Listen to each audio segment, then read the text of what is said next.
आज की बात है जी। मैं उस टाइम पे 7th स्टैंडर्ड में थी, 15 साल की थी। और मेरे पड़ोस में एक लड़का काम करता था जो कि 32 साल का था। मैं उनको भैया करके ही बोलती थी, लेकिन अटैक के 10 महीने पहले उन्होंने मुझे प्रपोज किया कि मैं तुमसे शादी करना चाहता हूँ। तो मैंने उनको स्ट्रिक्टली बोला कि मैं आपको भाई बोलती हूँ और आप इस तरीके से मेरे बारे में कैसे सोच सकते हैं, और आज के बाद आप मुझसे कभी बात मत करिएगा। 10 महीने में उन्होंने बहुत टॉर्चर भी किया मुझे, बट लेकिन मैं अपने घर में नहीं बोल सकती थी। उसका रीजन ये था क्योंकि मैं एक लड़की भी थी। उसका रीजन ये था कि वो मेरा स्कूल छुड़ा देते, सारा इल्जाम मुझ पे ही आता, ये होता मेरे साथ। और उसके बाद फिर उनका मेरे पास 19 अप्रैल को 2005 में मैसेज आया कि मैं तुमसे प्यार करता हूँ, शादी करना चाहता हूँ। दोबारा मैसेज आया? हाँ। तो वो पीछे लगे हुए थे मतलब आपको? लगातार बहुत कुछ हुआ था, मतलब उस बीच आपने सफाई से उन्हें ना कह दिया था? हाँ, बिल्कुल क्लियर कर दिया था। फिर उसी दूसरा मैसेज किया, अभी और इसी वक्त जवाब चाहिए। मैंने कोई रिप्लाई नहीं दिया। फिर उसके बाद 22 अप्रैल को रोजाना की तरह मैं जा रही थी खान मार्केट से, और 10:45 का टाइम मॉर्निंग जी। तो मैं वहां से निकल रही थी, वो लड़का और उनके छोटे भाई की गर्लफ्रेंड दोनों मुझे फॉलो कर रहे थे। और उसके बाद वो दोनों आए और आके वो लेडी ने मेरे फेस पे हाथ रखा, मुझे जमीन में धक्का मारा, ग्लास में एसिड था, वो मेरे फेस पे डाल दिया। उस टाइम पे मैं बेहोश हो गई थी।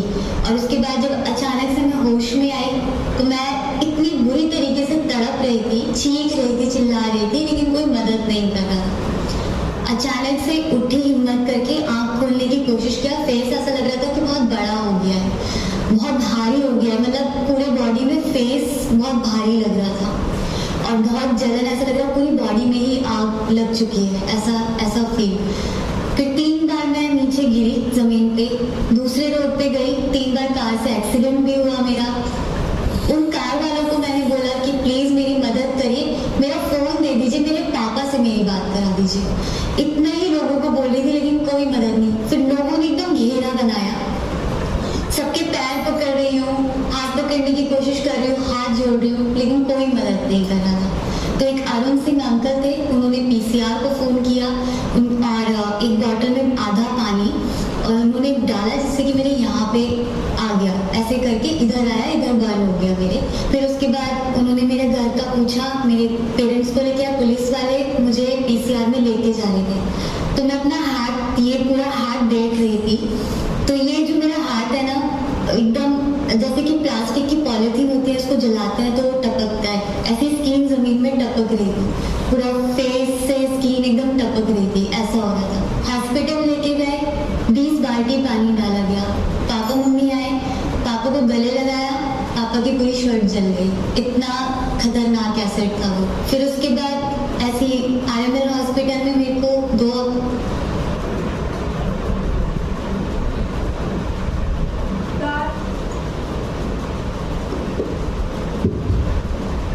എല്ലാവരും വീഡിയോ കണ്ടില്ലേ? എന്താന്ന് മനസ്സിലായോ?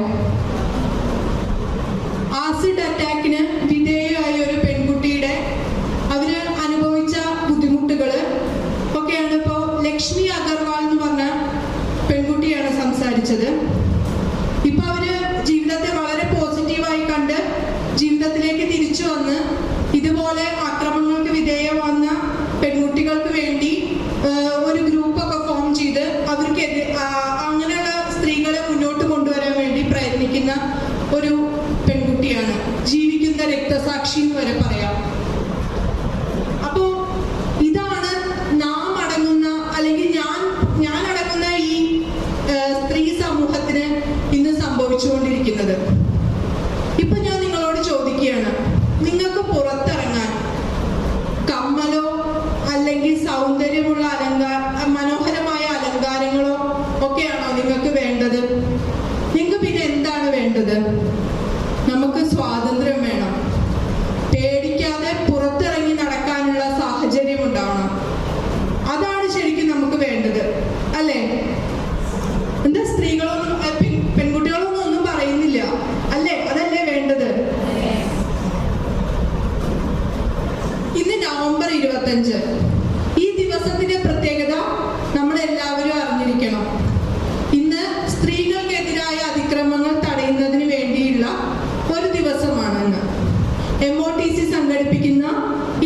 ഷോയിലേക്ക് എല്ലാ വിദ്യാർത്ഥികൾക്കും ഹൃദ്യമായ സ്വാഗതം.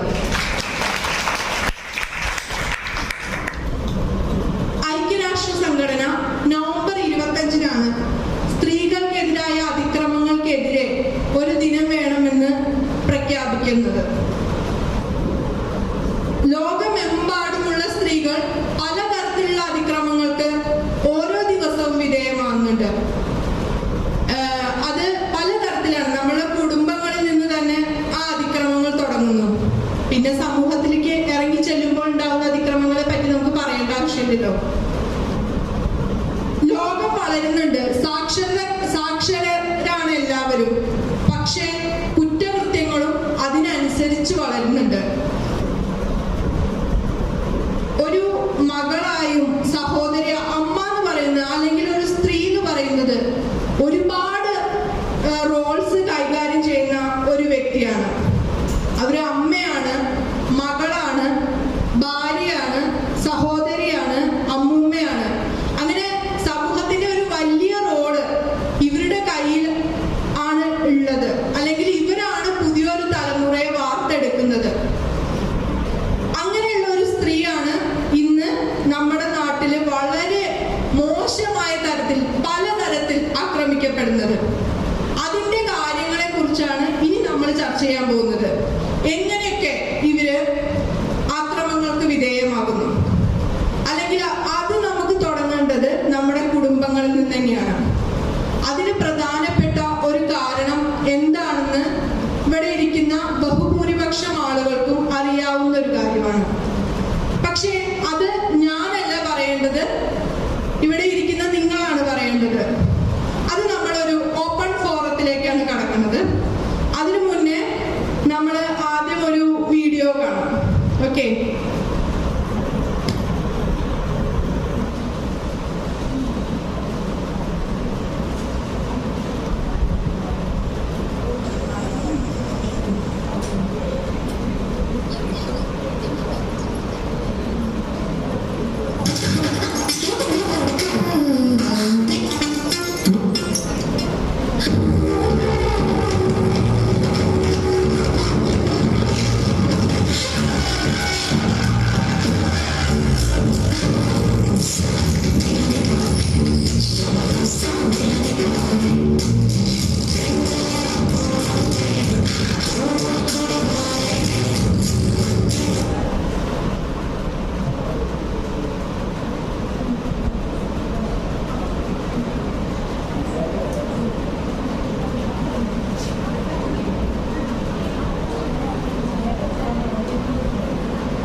നിന്റെ കമ്മ ചെക്കൻ പറഞ്ഞിട്ടേ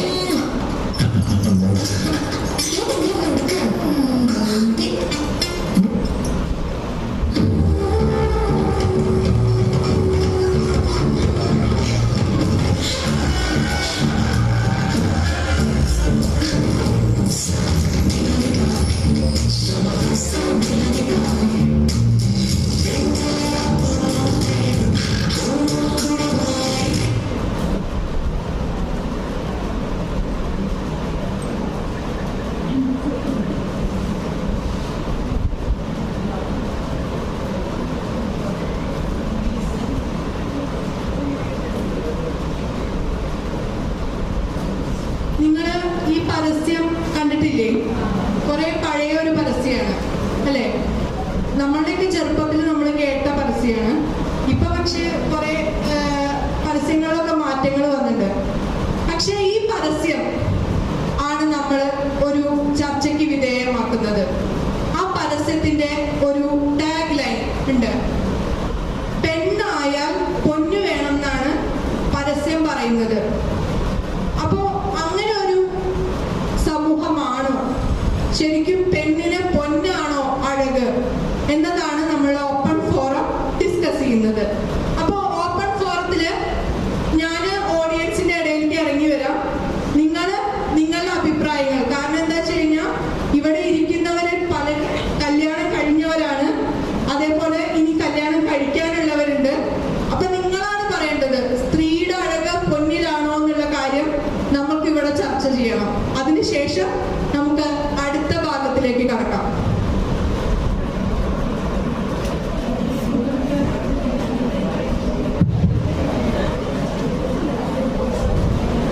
അപ്പോ നമുക്ക് തുടങ്ങാം.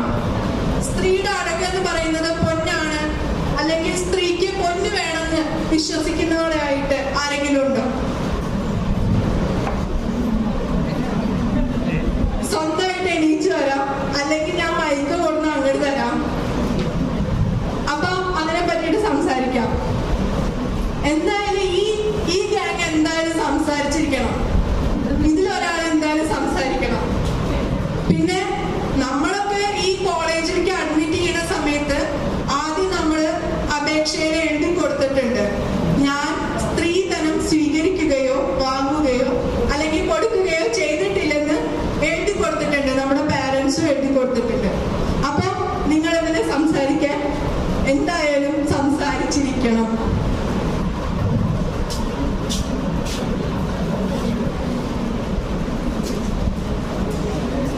ചേച്ചി കല്യാണം കഴിഞ്ഞതാ. ചേച്ചി പറയൂ, പെണ്ണിന് പൊന്നു വേണോ? 8 വർഷം മുന്നേ കൊടുത്തുപോയി. ഇനിയിപ്പോൾ അത് തിരിച്ചു കിട്ടുന്നില്ല. അതെനിക്കൊരർത്ഥത്തായിട്ട് ഞാനത് കരുതിക്കൊള്ളാം. ഇനി എനിക്കൊരു മകനാണുള്ളത്.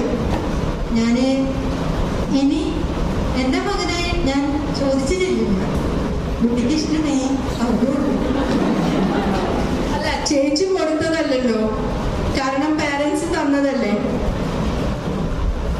ഇതിപ്പോൾ എൻ്റെ ഹസ്ബൻഡും മദറിലെ കസിൻസൊക്കെ കൂടിയിട്ടാണ് പെണ്ണാണ് വന്നതെങ്കിലും അവരാരും ചോദിച്ചിട്ടില്ല. അവരാരും ചോദിച്ചു വാങ്ങിയതല്ല. എൻ്റെ അച്ഛനും അമ്മയും മകൾക്ക് കൊടുക്കുന്ന ഒരു അസറ്റ് അത്ര മാത്രമായിട്ട് അത് കണ്ടിട്ടുള്ളൂ. അത് എനിക്കും എൻ്റെ മകൻ എല്ലാവർക്കും വിനിയോഗിക്കാമെന്ന് പ്രതീക്ഷിക്കുന്നു. ചോദിച്ചു വാങ്ങുന്നത് വളരെ തെറ്റാണ്. ഞാനതിൽ യോജിക്കുന്നു. Okay, thank you.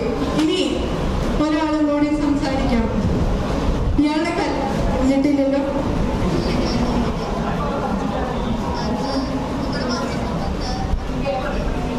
ഇവിടെ വന്ന സമയത്ത് കോഫി ചെയ്തിട്ട് സമയത്ത് എൻ്റെ അപ്പം പറഞ്ഞൊരു കാര്യമാണ്, ഞാൻ എൻ്റെ ഭാര്യയോട്, എൻ്റെ അമ്മോട് തന്നെ സ്ത്രീധനം ചോദിച്ച് വാങ്ങിച്ചല്ല. അപ്പൊ ഫോമിന്റെ ആവശ്യമൊന്നുമില്ല, ഇവൾക്ക് അങ്ങനെ സ്ത്രീധനം കൊടുത്തിട്ട് നല്ല കെട്ടിക്കാൻ പോകുന്നത്. അപ്പൊ അങ്ങനെ അമ്മോട് വേണ്ടിയിട്ട് പറഞ്ഞു. അങ്ങനെയാണ് വീട്ടിലതാണ് കഴിയുന്നത്. ഇനി നമുക്ക് ഇതിനെ പറ്റി സംസാരിക്കേണ്ടത് നമുക്കൊരു മിസ്സിനോട് ചോദിക്കാം.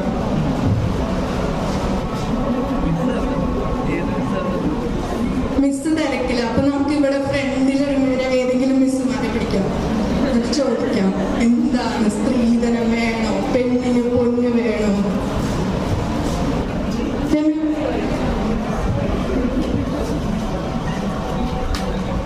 എൻ്റെ അഭിപ്രായത്തില് കേട്ടോ, എൻ്റെ അഭിപ്രായത്തില് തീർച്ചയായിട്ടും പെണ്ണിന് പൊന്നിന്റെ ആവശ്യമൊന്നുമില്ല. ഒരാൾ ഒരുങ്ങി കെട്ടി നടക്കണം എന്ന് തീരുമാനിച്ച അയാളുടെ ഇഷ്ടമാണ്. എനിക്ക് ഇടണോ, എനിക്ക് വേണോ വേണ്ടേന്ന് തീരുമാനിക്കുന്നത് സ്വന്തം ഇഷ്ടങ്ങളാണ്. അത് ഇഷ്ടപ്രകാരം ആ കുട്ടിക്ക് നടക്കാം. അതൊരു പെൺകുട്ടി ആയാലും ആൺകുട്ടി ആയാലും തോന്നിയാൽ അവനവന് പ്രത്യേകിച്ച് തോന്നുന്നത്, ഞാൻ പറയുന്നത് സ്വന്തം സമ്പാദ്യത്തിൽ വാങ്ങിയിട്ട് ഇടുന്നതാണെങ്കിൽ അതിന് ഇത്തിരി പവർ കൂടും. അപ്പൊ ആ തരത്തില് ചിന്തിച്ച് പാരന്റ്സിന്റെ കാലടിയില് ചിറകിന്റെ ഉള്ളിൽ എപ്പോഴും ഒതുങ്ങി നിൽക്കാതെ അവരുടെ ഒതുങ്ങി നിൽക്കണം. എന്തിനാണെന്നറിയോ? അവരെ ബഹുമാനിക്കണം, അവരുടെ എഫേർട്ടിനെ നമ്മൾ ബഹുമാനിക്കണം. നമ്മളെ ഇത്ര വളർത്തി വലുതാക്കിയതാണ്. അതിനെ നമ്മൾ ആ കാഴ്ചപ്പാടുകൾ മുന്നോട്ട് വെച്ചുകൊണ്ട് തന്നെ നമ്മുടെ വരുന്ന നെക്സ്റ്റ് ജനറേഷൻ ആ സ്നേഹം പകർന്നു കൊടുക്കാനുള്ള ആ ഒരു കെൽപ്പിന് വേണ്ടിയിട്ട് നമ്മൾ അവരുടെ കൂടെ നിൽക്കണം. അവരുടെ വയസ്സാകാലത്ത് നമ്മൾ അവർക്ക് വേണ്ടി ജീവിക്കണം. പക്ഷെ അതൊരിക്കലും അവരെ ചൂഷണം ചെയ്യുന്ന രീതിയിലാവരുത്. അതൊരു കല്യാണം കഴിഞ്ഞ ഒരു പുതിയ വീട്ടിലേക്ക് നമ്മൾ കയറി ചെല്ലുന്ന സമയത്താണെങ്കിലും അവരോട് നമ്മളാണ് പറഞ്ഞ് മനസ്സിലാക്കേണ്ടത്. അവര് വളർന്നു വന്ന ചിന്താഗതി, അത്രയും വർഷം 10-25 വയസ്സ് വരെ അവര് ജീവിച്ച കാഴ്ചപ്പാടുകൾ വേറെയാണ്, അവര് ജീവിച്ച സമൂഹം വേറെയാണ്. അവർക്ക് അവരുടേതായ കാഴ്ചപ്പാടുകൾ ഉണ്ടാവും. പക്ഷെ നമ്മൾ ചെന്ന് കഴിഞ്ഞാൽ ഇങ്ങനെയാണ്, ഇന്നതുകൊണ്ടാണ് ഞാൻ പറയുന്നത്, എൻ്റെ അമ്മയും അച്ഛനും ഇത്രയും കഷ്ടപ്പെട്ടിട്ടാണ് എന്നെ വളർത്തിയത്. ആ വളർത്തിയതിനെ ഞാൻ ഇനിയും ചൂഷണം ചെയ്യാൻ ഉദ്ദേശിക്കുന്നില്ല. ഇനി ഞാൻ എൻ്റെ കാലിലാണ് നിൽക്കുന്നത് എന്ന് പറയാനുള്ള കെൽപ്പ് ഓരോ പെൺകുട്ടിക്കും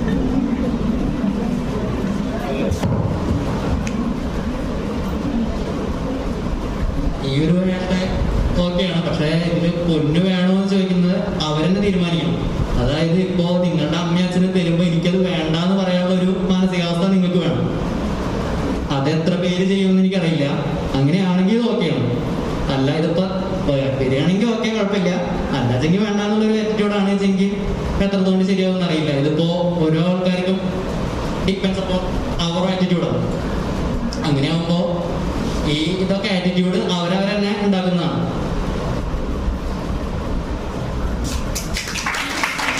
താങ്ക് യു. എല്ലാവരും നല്ല രീതിയിൽ പാർട്ടിസിപ്പേറ്റ് ചെയ്തു. അപ്പൊ നമ്മൾ എത്തിപ്പെട്ടിരിക്കുന്ന ഒരു കൺക്ലൂഷൻ എന്താ വെച്ച് കഴിഞ്ഞാല്, നമുക്ക് സ്ത്രീകൾക്ക് പൊന്നല്ല അഴക് എന്നതാണ് നമ്മൾ എത്തിച്ചേർന്നിരിക്കുന്ന ഒരു കൺക്ലൂഷൻ. എന്നുവെച്ചാൽ കതിർ മണ്ഡപത്തിലും ജീവിതത്തിലും പെണ്ണിന്റെ മൂല്യം ഒരിക്കലും പൊന്നിന്റെ തൂക്കം കൊണ്ട് നിശ്ചയിക്കരുത് എന്നുള്ള ഒരു ബഹുഭൂരിപക്ഷത്തിനൊപ്പമാണ് നമ്മൾ എത്തിപ്പെട്ടിരിക്കുന്നത്. ഇനി നമ്മൾ വീണ്ടും സ്ക്രീനിലേക്ക് പോവാണ്.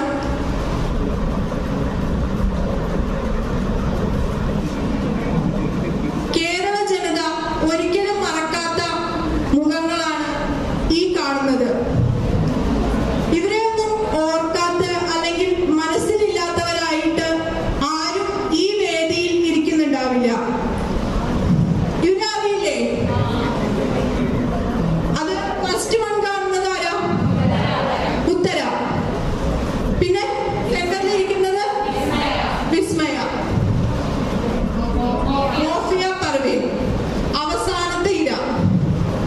അപ്പൊ ഞാൻ പറയണു, ഉത്തര വധക്കേസ് അപൂർവങ്ങളിൽ അപൂർവം എന്നാണ് അന്ന് നമ്മുടെ കേസിനെ പറ്റിയിട്ട് അന്ന് പരാമർശിക്കപ്പെട്ടത്. മാധ്യമങ്ങളൊക്കെ തന്നെ പരാമർശിച്ചത് അപൂർവങ്ങളിൽ അപൂർവമാണെന്നാണ്. ഭാര്യയുടെ സ്വത്ത് കൈക്കലാക്കാൻ വേണ്ടിയിട്ട് ഭർത്താവ് സ്വന്തം കിടപ്പുമുറിയിൽ ഭാര്യയെ ഒരു പാമ്പിനെ കൊണ്ട് കടുപ്പിച്ച് ക്രൂരമായി കൊന്നു. അതൊരു ഒരാൾക്ക് പോലും ചിന്തിക്കാൻ പറ്റാത്ത, ഇതിനു മുന്നേ കേരള സമൂഹം ഇങ്ങനെ ഒരു കേസ് കേട്ടിട്ടുണ്ടായിരുന്നില്ല. നീതിപീഠം അയാൾക്ക് തക്ക ശിക്ഷ നൽകി. പക്ഷേ ഒരു രക്തസാക്ഷിയാണ്, സ്ത്രീധനത്തിന്റെ ഒരു രക്തസാക്ഷിയായി ഉത്തര അവശേഷിക്കുന്നു. അടുത്തത് വിസ്മയ. വിസ്മയക്ക് എന്താ സംഭവിച്ചത്? വിസ്മയം ഇതുപോലെ എല്ലാം ഉള്ള ഒരു വ്യക്തിയായിരുന്നു. വിദ്യാഭ്യാസം, വീട്ടുകാര് എല്ലാവരും ഉണ്ടായിരുന്നു. പക്ഷേ വിസ്മയയുടെ ഭർത്താവ്, വിദ്യാസമ്പന്നനായ വ്യക്തിയുടെ സ്ത്രീ പീഡനം അല്ലെങ്കിൽ സ്ത്രീധനത്തിന് വേണ്ടിയുള്ള സ്ത്രീ പീഡനം വിസ്മയയുടെ ജീവിതവും ഇല്ലാതാക്കി. പിന്നെ ഇനി നമ്മൾ ഒരിക്കലും ആവർത്തിക്കപ്പെടരുത് എന്ന് പറഞ്ഞതാണ്. ഒരു സ്ത്രീധന പീഡനവും ഇനി ഉണ്ടാവരുത് കേരളത്തിൽ എന്ന് പറഞ്ഞപ്പോഴും അടുത്തത് സംഭവിച്ചു കഴിഞ്ഞു. പർവീനെ പറ്റി പറയുകയാണെങ്കിൽ, പർവീനും ഇതുപോലെ സ്ത്രീധന പീഡനത്തിന്റെ ഒരു ഇരയാണ്. നമ്മൾ ഇനി ഉത്തരയോ വിസ്മയോ ആവർത്തിക്കരുതെന്ന് പറഞ്ഞ ആ സമയത്ത്, ഇന്ന് ഞാൻ രാവിലെ വരുന്ന സമയത്ത് ടിവിയിൽ കാണുന്നത് പർവീന്റെ ഉമ്മ കരയുന്ന ഒരു രംഗമാണ്. ഒരു പോലീസ് ഉദ്യോഗസ്ഥന്റെ അനാസ്ഥ എന്നുള്ള രീതിയിലാണ് അവർ പറയുന്നത്. പക്ഷേ എന്തുകൊണ്ടോ അത് സംഭവിച്ചു കഴിഞ്ഞു. ഇനി ഇത് നമ്മുടെ വീടുകളിൽ സംഭവിക്കുന്ന കാര്യങ്ങൾ, ഒരു കുടുംബത്തിൽ സംഭവിക്കുന്ന കാര്യങ്ങൾ. ഇനിയും ഇതുപോലുള്ള പ്രശ്നങ്ങൾ ഉണ്ടാകുന്നുണ്ട്. കലാലയങ്ങൾ, രക്തക്കറ പുരളുന്ന കലാലയങ്ങളാണ് ഇനി നമുക്ക് പറയാനുള്ളത്. സ്ത്രീ പുരുഷ സൗഹൃദങ്ങൾ, അത് രക്തക്കറകൾക്ക് മുന്നിലായി പോകുന്ന ആ അവസരങ്ങൾ, പ്രണയ അഭ്യർത്ഥന നിരസിക്കുമ്പോൾ സംഭവിക്കുന്നത്. ഈ ആളെ ഓർമ്മയുണ്ടോ? മാനസ കണ്ണൂർ ജില്ലക്കാരിയാണ്. കോതമംഗലത്ത് പഠിക്കുകയായിരുന്നു. പഠിക്കുന്ന സമയത്ത് പ്രണയാഭ്യർത്ഥന നിരസിച്ചതിന്റെ പേരിൽ സുഹൃത്തിന്റെ തോക്കിനിരയായവൾ, അല്ലെങ്കിൽ വെടിയുണ്ടകൾ അവളുടെ ജീവിതം എടുത്തു കളഞ്ഞ മാനസ. പിന്നെ അതേപോലെ ആ കാണുന്നതാണ് നിഖില മോൾ. പരീക്ഷ കഴിഞ്ഞ് ഇറങ്ങിയതാണ് അവൾ പരീക്ഷ കഴിഞ്ഞ് ഇറങ്ങിയപ്പോ എന്താണ്, പ്രണയാഭ്യർത്ഥന നിരസിച്ചതിന്റെ പേരിൽ സുഹൃത്ത് നിഷ്കരുണം കത്തി കൊണ്ട് കുത്തിക്കൊന്നു നിഖില മോളെ. ഇവിടെയൊക്കെ നമുക്കൊക്കെ എന്താ സംഭവിച്ചു പോകുന്നത് എന്ന് നമ്മൾ ചിന്തിച്ചിരിക്കണം. ഇവിടെയൊക്കെ എന്താണ് ശരിക്കും സംഭവിക്കുന്നത്?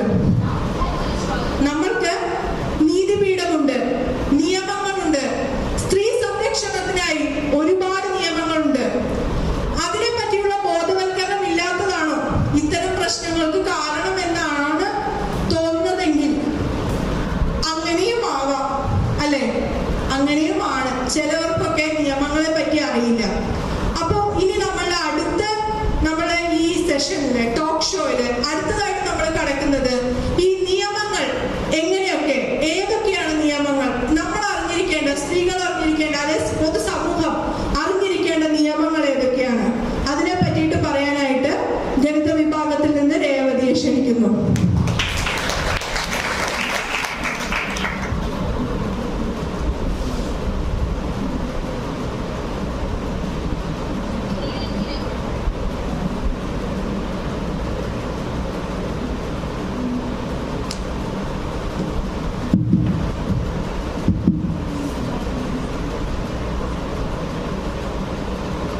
ഒരു പ്രത്യേക ദിവസമാണ്. നമ്മള് സ്ത്രീകൾ ഇതുവരെ നമ്മൾ അറിയാത്തതായിട്ടുള്ള പല പ്രശ്നങ്ങളും നമ്മുടെ സമൂഹത്തിൽ ഉണ്ട്. ഇതൊക്കെ എന്തോ ഭാഗ്യവശാൽ പുറത്തു വന്ന കാര്യങ്ങളാണ്, നമ്മുടെ ശ്രദ്ധയിൽപ്പെട്ടിട്ടുള്ള കാര്യങ്ങളാണ്. ഇത് വളരെ കുറച്ച് മാത്രമാണെന്നാണ് എൻ്റെ ഒരു അഭിപ്രായം. കാരണം പേഴ്സണലി നമ്മുടെ ചുറ്റുവട്ടത്ത്, നമ്മുടെ വീടിന്റെ അടുത്ത് വരെ പലരുടെയും കുടുംബങ്ങളിൽ അവരുമായിട്ട് ഇന്ററാക്ട് ചെയ്യുന്ന സമയത്ത് നമ്മൾ പല പ്രശ്നങ്ങളും അറിയുന്നതാണ്. അതൊന്നും പുറം ലോകം അറിയുന്നില്ല എന്ന് മാത്രം. ഓരോ വീട്ടിലും നമ്മുടെയൊക്കെ എല്ലാവരുടെയും അടുത്തുള്ള വീടുകളിൽ, നമ്മുടെ വീടുകളിൽ തന്നെ പല പ്രശ്നങ്ങളും, ഇതുപോലത്തെ പല പ്രശ്നങ്ങളും ഉണ്ട്. അപ്പോ ഈ കേസിലൊക്കെ തന്നെ നമ്മൾ പേഴ്സണലായിട്ട് പല വിധത്തിലുള്ള പ്രശ്നങ്ങൾ പലരും തമ്മിൽ ഉണ്ടാവുമെങ്കിലും ഇപ്പൊ കണ്ട ഈ പ്രശ്നങ്ങളൊക്കെ അതിന്റെ ഒക്കെ ഒരു മെയിൻ റീസൺ എന്ന് പറയുന്നത് അത് സ്ത്രീയാണ് എന്നുള്ളത് കൊണ്ടാണ്. ഒരു സ്ത്രീ ആയി പിറന്നതിന്റെ പേരില് വിവിധ തരത്തിലുള്ള അതിക്രമങ്ങൾ നേരിടുന്ന ഒരു വലിയ സമൂഹം നമുക്കിടയിലുണ്ട്. ഇത് ഇന്ത്യയിൽ മാത്രമുള്ള ഒരു സ്ഥിതിവിശേഷമല്ല, മറ്റ് എല്ലാ ലോക രാജ്യങ്ങളിലും ഇത്തരത്തിലുള്ള സമൂഹം നിലനിൽക്കുന്നുണ്ട്. ബസ്സിൽ വെച്ച്, പൊതുനിരത്തിൽ വെച്ച്, നമ്മുടെ സ്വന്തം വീടുകളിൽ പോലും കംഫർട്ടബിൾ ആയിട്ട് ജീവിക്കാൻ പറ്റാത്ത ഒരുപാട് പെൺകുട്ടികൾ ഉണ്ടെന്ന് നമുക്കറിയാം. അപ്പോ നമ്മുടെ സമകാലിക സംഭവങ്ങൾ ഇതിനെ നമുക്ക് കാണിച്ചു തരുന്നുണ്ട്. ഇത്തരത്തിലുള്ള സംഭവങ്ങൾ ഉണ്ടാവുമ്പോൾ നമ്മൾ സ്ത്രീകൾ ചെയ്യേണ്ടത് പ്രതികരിക്കുക എന്നുള്ളതാണ്. അതിനെതിരെ പ്രതികരിക്കുക മാത്രമാണ് അതിനുള്ളൊരു വഴി. നമ്മൾ തന്നെയാണ് അതിനുള്ളൊരു സൊല്യൂഷൻ. ഇപ്പൊ ഇതിൽ കണ്ട പല പ്രശ്നങ്ങളും പെട്ടെന്ന് ഒരു ദിവസം ഉണ്ടായതല്ല. നിങ്ങൾ ഓർക്കണം, പെട്ടെന്ന് ഒരു ദിവസം ഉണ്ടായ പ്രശ്നങ്ങളല്ല ഇതൊന്നും. ഇതൊക്കെ കുറെ കാലങ്ങളായിട്ട് ഒരാൾ ശല്യം ചെയ്യുന്നുവെങ്കിൽ നമ്മൾ എന്തുകൊണ്ട് അതുവരെ പ്രതികരിച്ചില്ല? അതൊരു ചോദ്യമാണ്.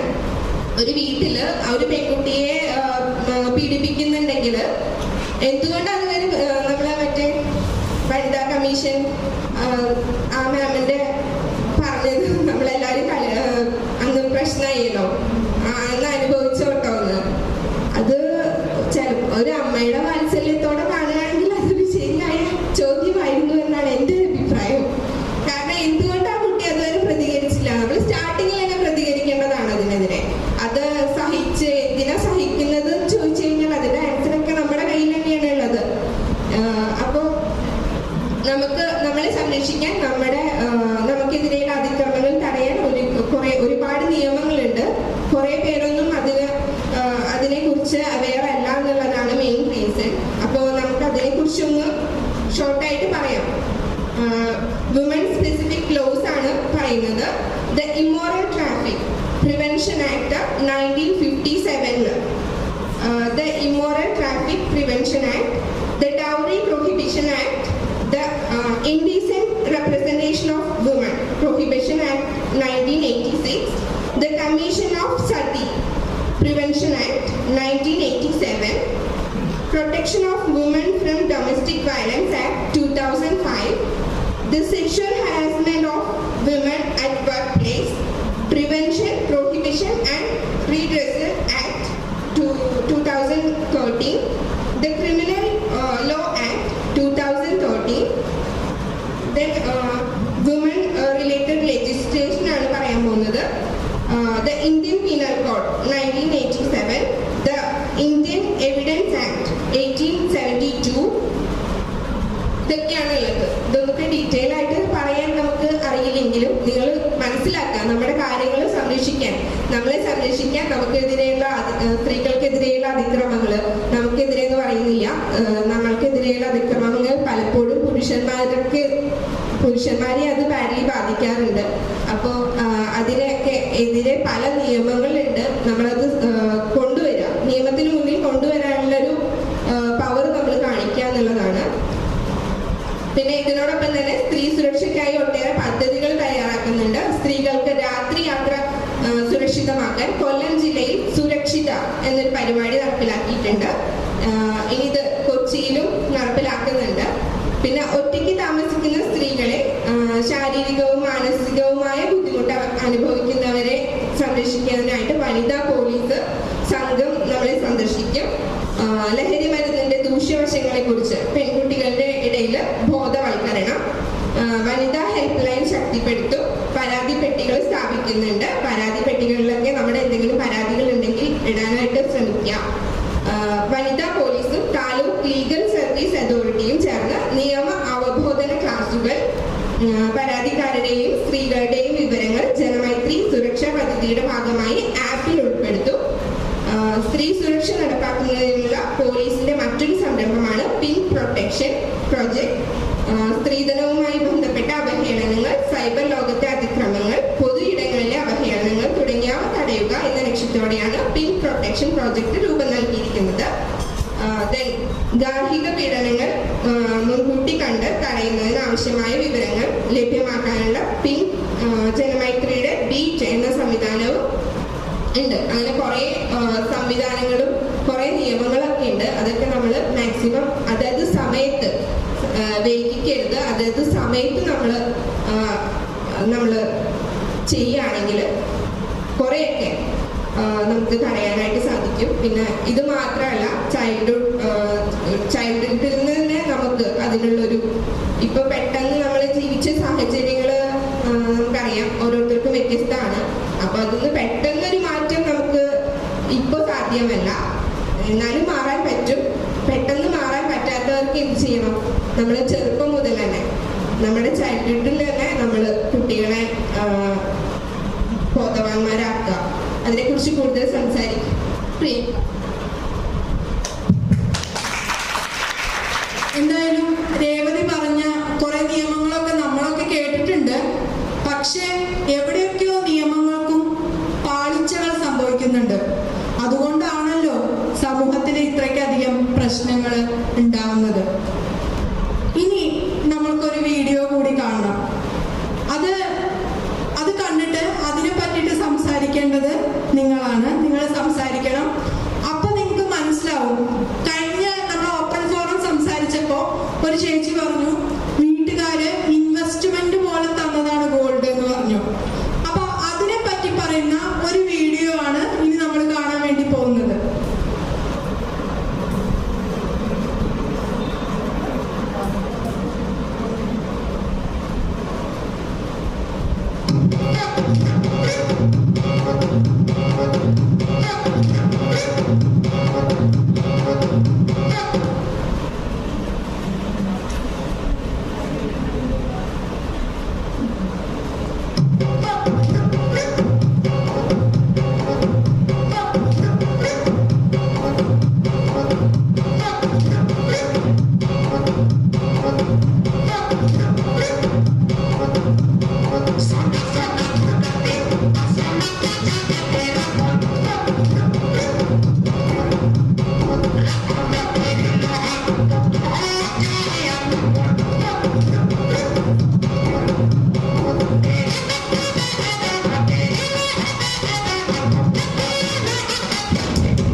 കണ്ടിട്ടുണ്ടോ?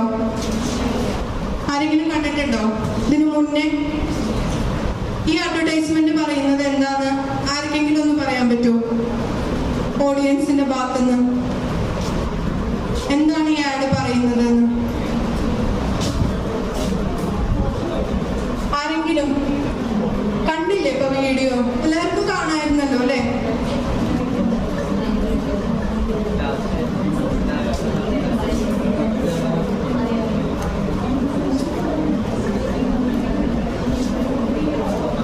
എനിക്കിത് കണ്ടപ്പോൾ മനസ്സിലായത് ഗോൾഡിൽ ഇൻവെസ്റ്റ് ചെയ്യുന്നതിനേക്കാൾ കൂടുതൽ ഒത്തിരി അസുഖങ്ങളുണ്ടല്ലോ. അപ്പോൾ നമ്മൾ ഉള്ളത് വെച്ച് നല്ല രീതിയിലുള്ള ഫുഡ് കഴിച്ച് നല്ലൊരു ആരോഗ്യവാന്മാരാകും. ഉള്ളത് മക്കൾക്കും അല്ലെങ്കിൽ മറ്റാവശ്യങ്ങൾക്ക് വേണ്ടി ഇൻവെസ്റ്റ് ചെയ്യാതെ ഉള്ള ലൈഫ് നന്നായി നല്ല പോഷകാഹാരങ്ങളൊക്കെ കഴിച്ച് അസുഖങ്ങളില്ലാത്തൊരു ജീവിതം നയിക്കാനാണ് എനിക്ക് മനസ്സിലായത്. ഇനി വേറെ വല്ലവർക്കും ഇതിനെപ്പറ്റി പറയാനുണ്ടോ? നമ്മുടെ വീട്ടിലൊക്കെ എല്ലാവരുടെ വീട്ടിലും അങ്ങനെ ഉണ്ടോ എന്ന് എനിക്കറിയില്ല. ഇപ്പം ആദ്യം ആണുങ്ങൾക്ക് ഭക്ഷണം കൊടുത്തതിന് ശേഷം സ്ത്രീകൾ കഴിക്കുക, അല്ലെങ്കിൽ ഒന്നുകിൽ അച്ഛൻ അല്ലെങ്കിൽ ഭർത്താവ് അവർ കഴിക്കുക, എന്നിട്ട് ബാക്കി ഉണ്ടെങ്കിൽ സ്ത്രീകൾ കഴിക്കുക. അങ്ങനെ ഒരു ചടങ്ങ് പണ്ട് മുതലേ നടന്നു വന്നിട്ട് എനിക്കറിയാം. എൻ്റെ വീട്ടിൽ അങ്ങനെയല്ല, എന്നാലും ഞാൻ കണ്ടിട്ടുണ്ട് അങ്ങനെ. അപ്പൊ അതായത് സ്ത്രീകളും മനുഷ്യരാണ്. അപ്പോൾ അതായത് ഒരു ആണൊരാള് പണിയെടുക്കുന്നുണ്ട് എന്ന് കരുതിയിട്ട് അവർക്ക് കൂടുതൽ കൊടുക്കുക എന്നല്ല. പോഷക ആഹാരം എന്നുള്ളത് എല്ലാവരുടെയും അവകാശമാണ്. സ്ത്രീകൾക്ക് പോഷകാഹാരം വളരെ അത്യാവശ്യമായിട്ടുള്ള കാര്യമാണ്. നമുക്കറിയാം, പീരിയഡ്സ് ഉണ്ട്, അല്ലാതെ ഇപ്പോൾ ഡെലിവറി നടക്കുന്നുണ്ട്. അങ്ങനെ ഒരു പുരുഷൻ ചെയ്യുന്നതിനേക്കാൾ ഒരു പക്ഷേ ഹെൽത്ത് ഇഷ്യൂസ് സഫർ ചെയ്യുന്നത് സ്ത്രീകളാണ്. അപ്പൊ ആ ഒരു പോഷകാഹാരത്തിന്റെ കുറവ് കൊണ്ട് സ്ത്രീകൾ ഒരിക്കലും ദുർബലരായി പോകരുത് എന്നുള്ളതിനെ പ്രൊമോട്ട് ചെയ്യാൻ വേണ്ടിയിട്ടുള്ള ഒരു പ്രൊമോ ആയിരുന്നു അത്. അതായത് രണ്ട് സ്ത്രീകളിൽ ഒരാൾ എപ്പോഴും അനീമിയ അല്ലെങ്കിൽ വിളർച്ച എന്ന രോഗത്തെ ഫേസ് ചെയ്യുന്നതാണ്. അപ്പൊ അതിനെതിരെ നമുക്ക് വോയിസ് റേസ് ചെയ്യാനുള്ള ഒരു ആഡായിരുന്നു അത്. ഇവിടെ സമൂഹത്തില് സ്ത്രീധനം എന്ന പ്രശ്നം വന്ന സമയത്ത് നമ്മുടെ നാട്ടില് ആൾക്കാര് എന്തിനാണ് കൂടുതൽ ഇൻവെസ്റ്റ് ചെയ്യുന്നത്? ഗോൾഡിന് വേണ്ടിയിട്ടാണ് ഇൻവെസ്റ്റ്മെന്റ് നടത്തുന്നത്. ഏറ്റവും കൂടുതൽ ആൾക്കാര് ഗോൾഡിന് വേണ്ടിയിട്ട് ഇൻവെസ്റ്റ് ചെയ്യുന്ന ആൾക്കാരാണ്. നല്ലൊരു കുറച്ച് പൈസ കയ്യിൽ വന്നു കഴിഞ്ഞാൽ പെൺകുട്ടികളാണെങ്കിൽ പറയും കുറച്ച് ഗോൾഡ് വാങ്ങണം എന്ന് പറയും. പക്ഷേ ഈ ആഡ് നിങ്ങളെ ഓർമ്മിപ്പിക്കുന്നത് അതല്ല. സ്ത്രീകൾ അനീമിക് ആയ ആൾക്കാരാണ് അധികം ഉള്ളത്.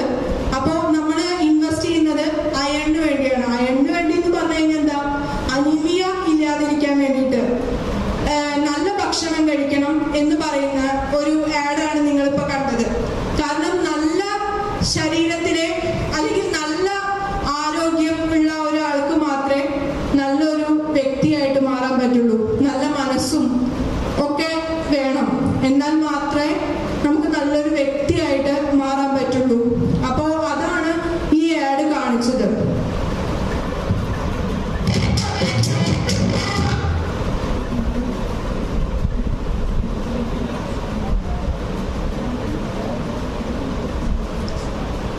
ഈ സ്കൂള് തുറക്കുന്നതിന് മുന്നേ നമ്മുടെ പത്രങ്ങളിലൊക്കെ വന്ന ഒരു ചിത്രമാണിത്. ഇത് ഞാൻ ഓർക്കുന്നത് ഇങ്ങനെയാണ്, എറണാകുളം ജില്ലയിലെ ഒരു സ്കൂളാണെന്ന് തോന്നുന്നു. ആ സ്കൂളിന്റെ ഒരു ചിത്രമാണ്. LP സ്കൂളിലേക്ക് പോകുന്ന കുട്ടികളുടെ ചിത്രമാണ്. ഇവര് ധരിച്ചിരിക്കുന്ന വസ്ത്രം ശ്രദ്ധിച്ചോ? ജെൻഡർ ഈക്വാലിറ്റിയാണ്. എന്ന് വെച്ചാൽ ആൺകുട്ടികളും പെൺകുട്ടികളും ഒരേ വസ്ത്രമാണ് ധരിച്ചിരിക്കുന്നത്. അപ്പോ നമ്മളൊക്കെ ഇനി ആവാൻ പോകുന്നത്, അല്ലെങ്കിൽ ഇപ്പോൾ ആണ്, എന്താണ്? ടീച്ചർമാരാണ്, അല്ലെങ്കിൽ അധ്യാപക വിദ്യാർത്ഥികളാണ്. അപ്പോൾ നമ്മളാണ് ആദ്യം ഈ തുല്യത അല്ലെങ്കിൽ സ്ത്രീ പുരുഷ വ്യത്യാസമില്ലായ്മ ഉണ്ടാക്കേണ്ട ആൾക്കാര് നമ്മളാണ്. അതിനു വേണ്ടിയിട്ടാണ് നമ്മളെല്ലാവരും ഒന്നാണ് എന്ന്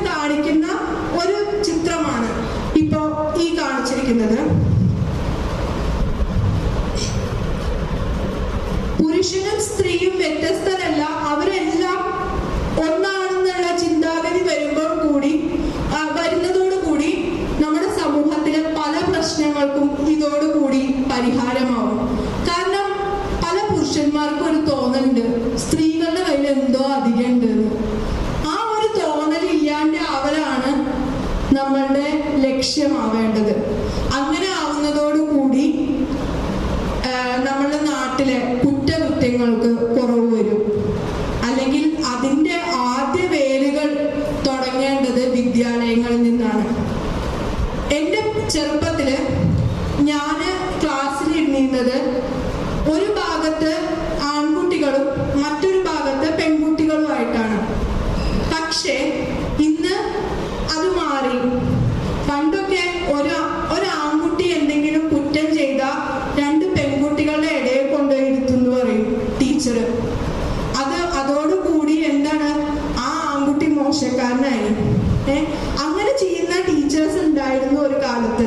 പക്ഷെ അതിൽ നിന്നൊക്കെ മാറി ചിന്തിക്കാൻ നമുക്ക് സമയമായി എന്നുള്ളതാണ് ഇന്നത്തെ ഈ കുറ്റകൃത്യങ്ങൾ കാണിക്കുന്നത്.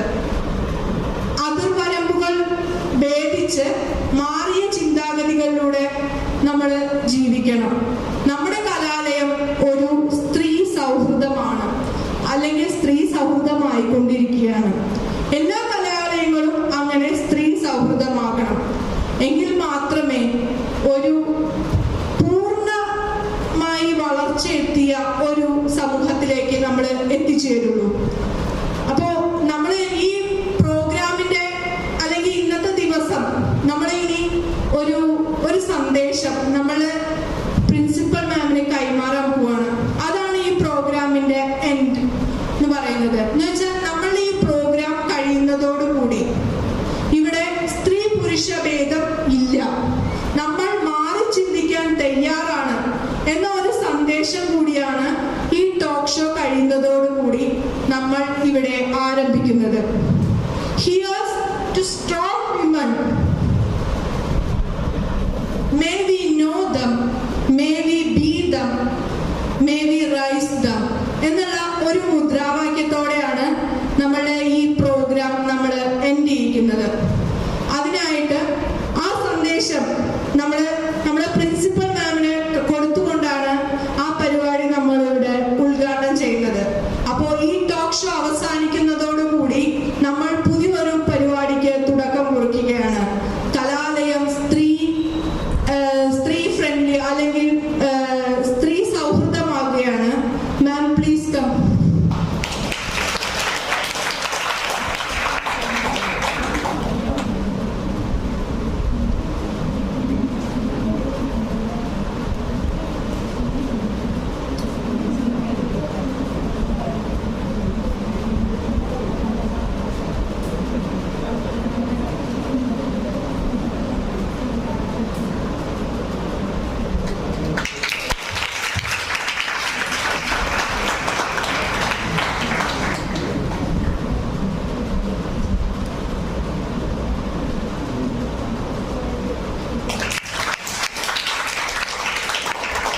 അവസാനമായി ഈ പ്രോഗ്രാമിന്റെ നമ്മൾ കൺക്ലൂഷനിലേക്ക് എത്തുകയാണ്. അപ്പോൾ മാമിന് രണ്ടു വാക്ക് സംസാരിക്കാൻ വേണ്ടി ക്ഷണിക്കുന്നു.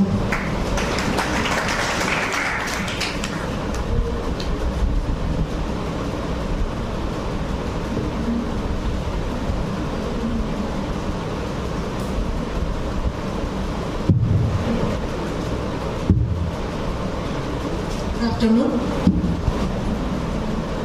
നമുക്ക് സന്തോഷമുണ്ട് പ്രിയങ്ക ടീം ഒരുമിച്ച് നമ്മുടെ ഒരു ഡേ, ഇന്റർനാഷണൽ ഡേ, അതും സ്ത്രീക്ക് അതീതമായിട്ട് അല്ലെങ്കിൽ കുറ്റകൃത്യങ്ങൾക്ക് അതീതമായിട്ട് സ്ത്രീ സമൂഹം വളർന്നു വരണം എന്നുള്ള ഒരു മെസ്സേജിലൂടെയാണ് നമ്മൾ ഡേ സെലിബ്രേഷൻ ആദ്യമായിട്ട് ആഗ്രഹിക്കുന്നത്.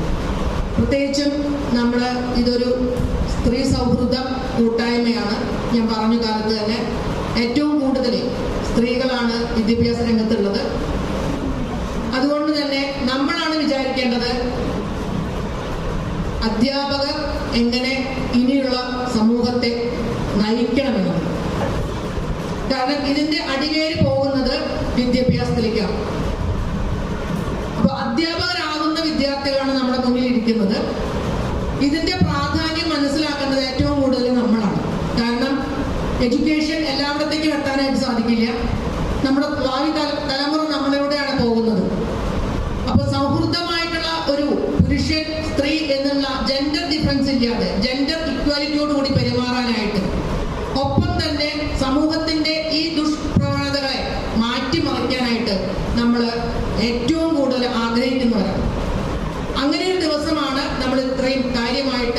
കുറച്ച് സമയം കൊണ്ട് ഒരു 35 മിനിറ്റ്സ് കൊണ്ട് നമ്മളിവിടെ അതിൻ്റെ ഒരു അവയർനെസ് പ്രോഗ്രാമാണ് നടന്നത്. ഏറ്റവും നന്നായിട്ട് തന്നെ അവതരിപ്പിക്കാനായിട്ട് നിങ്ങൾ സ്റ്റുഡൻസിന് കഴിഞ്ഞു എന്നുള്ളതിന് വളരെയധികം സന്തോഷമുണ്ട്. വളരെ കുറച്ച് ദിവസം, കഴിഞ്ഞ ഒരാഴ്ച ആയിട്ടേ ഉള്ളൂ നിങ്ങൾ ഈ കോളേജിലേക്ക് വന്നിട്ട്.